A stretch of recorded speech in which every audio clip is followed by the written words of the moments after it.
Visite de la HEIG VD avec Roger Rotisberger, bonjour. Bonjour. Vous êtes donc professeur et responsable de cette filière énergie et technique environnementale. Il s'agit de quoi? Alors, il s'agit d'une formation destinée finalement à des spécialistes dans le domaine de l'énergétique du bâtiment et de la thermique industrielle. Et dans cette filière, on a 3 orientations qui sont disponibles, comme évoqué, énergétique du bâtiment, thermique industrielle, puis thermotronique.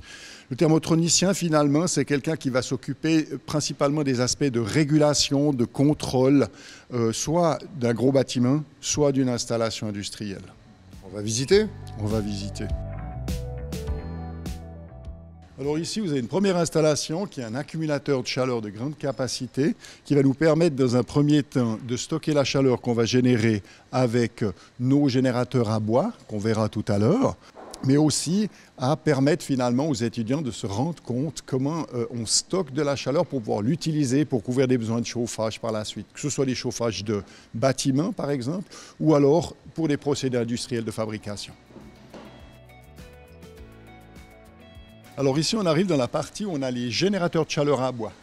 On est doté de 3 types différents de générateurs de chaleur à bois. Un qui fonctionne avec des plaquettes forestières, donc c'est du bois déchiqueté. Un autre qui fonctionne avec des granulés de bois. Et puis le troisième ici qui fonctionne avec des bûches. C'est les 3 formes finalement de bois énergie qu'on rencontre sur le marché. Ces installations, elles nous servent à faire de la formation des étudiants. Ils font des laboratoires sur ces installations-là. Ou alors on les utilise pour faire de la recherche appliquée du développement. Réduire notre consommation d'énergie, c'est un vœu pieux.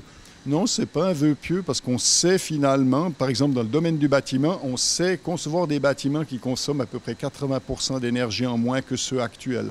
Donc ce n'est pas un vœu pieux, c'est qu'on ne le fait pas à l'heure actuelle parce que l'énergie est beaucoup trop bon marché. Qu'en est-il par rapport au bois disponible? En Suisse, on exploite à peu près 50% du potentiel énergétique du bois qu'on a à disposition parce qu'économiquement, ce n'est pas intéressant. Le mazout et le gaz sont meilleurs marché. Donc ça, c'est un énorme problème. On peut doubler notre consommation d'énergie, mais bien sûr, pas au détriment de la survie de la forêt suisse. Actuellement, on a encore un potentiel de consommation de l'ordre de 1 million de mètres cubes qu'on n'utilise pas, qu'on laisse en forêt, parce que ce n'est pas économiquement rentable. Donc c'est clair, le bois va pouvoir couvrir une partie de nos besoins, mais pas la totalité. Où nous trouvons-nous ici? On se trouve dans la partie du laboratoire qui traite de la production de vapeur industrielle, de la distribution et de la consommation de vapeur industrielle, qui est une spécialité finalement de la HEIG-VD dans le domaine de la thermique. Donc on a différents éléments sur lesquels on forme les étudiants et on forme aussi des gens extérieurs en formation continue. Et vous avez une installation ici qui vous montre finalement un monobloc classique qui va être utilisé dans une installation réelle, ça va être un bâtiment pour typiquement le conditionnement d'air de locaux, de bureaux, de magasins, ou bien on va l'utiliser dans l'industrie pour conditionner de l'air de procédé.